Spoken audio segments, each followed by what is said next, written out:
Powered by the Montana Television Network. This is the 530 News on Q2, Montana's news leader. Good evening and thanks for joining us. I'm Russ Riesinger. And I'm Jeanelle Slade. Tonight, a closer look at future fallout just days after an official announcement that Colstrip's Units 1 and 2 will shut down early. We dig deeper into the true impact of the closures on people and dollars across the Colstrip community and the rest of the state. The Montana Coal Board wrapped up its quarterly meeting in Billings today, approving more than $1.3 million to various projects and communities impacted by coal development. Now on its face, just another boring government meeting, but Q2's Jay Cohn is standing by tonight to explain how the coal board is really where the rubber hits the road when it comes to sharing Montana's coal tax dollars. Jay? Well, Russ and Jeanelle, among the projects that were up for approval today, a new gym floor for Colstrip High School, new water lines for the city of Roundup, and funds for a new thrift store in Lame Deer. Just a sample of how Montana's coal tax serves as the lifeblood for many Montana communities. To move to second discussion. John Williams has served as chairman of the Montana Coal Board for the past 14 years. As the mayor of Colstrip, he's witnessed firsthand the highs and lows of the world of coal. Our real concern is the impact on the communities, and particularly the workers and their families that live and work in places such as Colstrip, Montana. So that's our concern. Williams says that last week's announcement that Colstrip Units 1 and 2 will close by the end of this year is a true reality check, not just for Colstrip, but for all of Montana. It's a reality check, of course. You know, we had anticipated we'd have a couple more years to prepare for that. And so the recent announcement of the closure of 1 and 2 at the end of this year came as a surprise to, not only to the men and women that work there, but the families in Colstrip, Montana. It came as a real surprise. Now the storm is here. We could see the clouds coming, but now it's here, and we better be ready. And it just got real. Jim Atchison heads the Southeast Montana Development Corporation in Colstrip. He says the turmoil in the coal industry has created an atmosphere of doubt and uncertainty for local residents. But he remains bullish on the town's future. Homes are selling, but they're obviously been reduced in value, of course, and the rental market is full. If you drove into Colstrip today, you would see 6 construction projects going on. Colstrip's cloudy future is also on the radar of the Big Sky Economic Development Corporation in Billings. Director Steve Arviskow says the impact of losing the 2 older units at Colstrip hits close to home. So business sitting in Billings, Montana, that has been providing supplies and resources and expertise and doing business with the operators of Colstrip units 1 through 4. Now their business model is being impacted as a result of that. So you have direct job loss, you have the associated business impacts, then you have the tax-based loss. And to put things in better perspective, Arviskow has crunched the numbers on what closing Colstrip Units 1 and 2 will mean over the next 15 years, beginning with a loss of 1,500 direct and indirect jobs. $2.5 billion of lost income, less jobs, less income, turning in the market, buying goods and services, eating at restaurants, not paying taxes any longer. Those lost taxes as much as $600 million between now and 2034. All leading to a statewide population loss of as many as 3,500 people. So again, those numbers are for the next 15 years, but as you can see, perhaps a better appreciation now of what's at stake as we ponder the future of Colstrip Units 3 and 4 and the extensive environmental cleanup to follow. Guys, back to you. All right, thanks, Jay.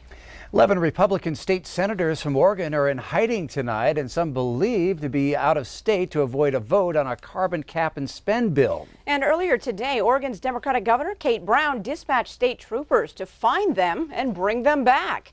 They're on the run to prevent the state Senate from having the quorum it needs to operate effectively, blocking that vote from happening. Well, ahead of today's walkout, one state senator said he would not be a political prisoner of the state, and that if anyone came for him, they should come armed.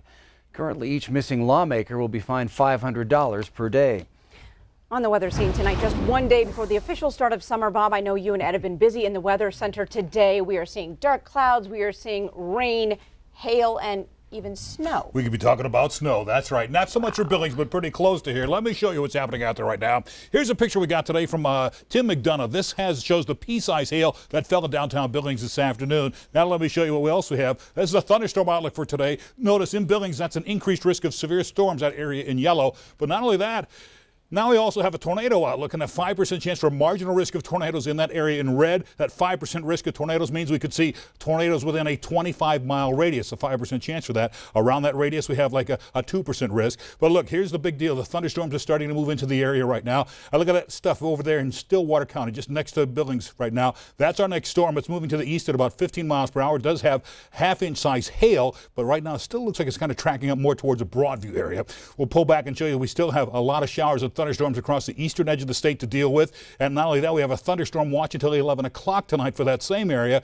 Now here's the snow out in the western half of the state. The Rockies, anywhere from 1 to 3 inches above the 6,000-foot level, all the way up to 12 inches in the higher peaks. That means the Beartooths could see also maybe 7 to 10 inches of snow around the 8,000-foot level. Yeah, a lot of snow up there. Beartooth Pass, that's going to have some issues. That's probably going to be closed because of the new snow. Back to you guys. All right, thanks so much, Bob. In other news tonight, a Gary Owen woman will spend the next 10 years in federal prison for running over and leaving her boyfriend to die. 35-year-old Vernell Badbear sentenced today for second-degree murder in the November 2016 crime. Badbear was initially convicted of killing 38-year-old Freeman Benz in Crow Tribal Court and served a year in tribal jail before federal authorities indicted her. A highway painter found Freeman's body near Wyola. An autopsy showed the cause of death was blunt force trauma, and Benz also suffered from exposure as he died. The Navy warship, named after the city of Billings, is on its way to Florida, where it will soon be commissioned into service. This is a picture from the Nation Valley News of the USS Billings passing through South Dundas and the Seaway in Ontario, Canada earlier this week.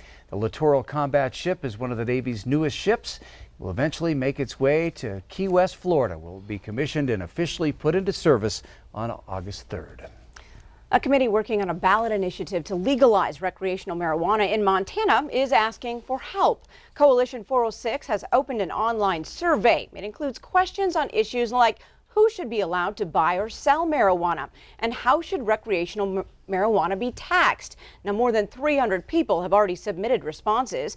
Today, the group met to go over initial survey results and draft ballot language. Organizers say they'll take all of that input into consideration as they put together the final measure. We want to make this thing very Montana-centric and start from a place based on Montana values. We think that marijuana legalization is very popular in Montana, but Montanans want to do it the way that they want to do it. They don't want to be California. They want to continue to be Montana. Coalition 406 leaders say they plan to finalize their proposed ballot in about a month. The Secretary of State and Attorney General must approve and okay it before any signatures are collected. Still more happening across our state. Here's a look at what's to come on tonight's 9 o'clock news. I'm Andrea Luke. Storm season is fast approaching in the state of Montana, but a word of caution to those using contractors, what the Attorney General is saying. That story tonight on the MTN 9 o'clock news on the CW. But next on tonight's 5:30 news right here on Q2, they've set out to prove that they could. But now some are wondering if they should. A look at impossible foods. And later in sports, the Mustangs need a boost, so they're calling in a big gun to make his professional debut. Scott will fill us in. You're watching MTN News with Jeanelle Slade and Russ Riesinger. Storm Tracker weather with Bob McGuire. And sports with Scott Green. This is the 5:30 news on Q2, Montana's news leader.